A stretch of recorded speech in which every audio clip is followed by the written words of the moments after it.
Welcome to this tutorial on how to open a Charles Schwab joint account.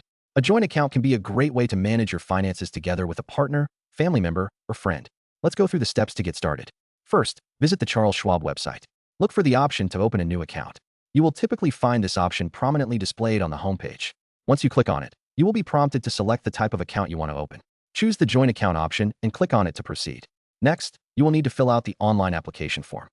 This form will require personal information for both account holders, including your names, addresses, social security numbers, and contact information.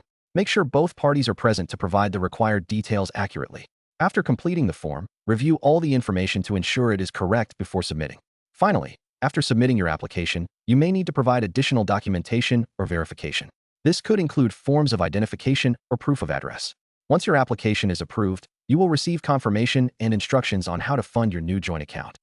Be sure to follow these steps, and you will have your Charles Schwab joint account open in no time.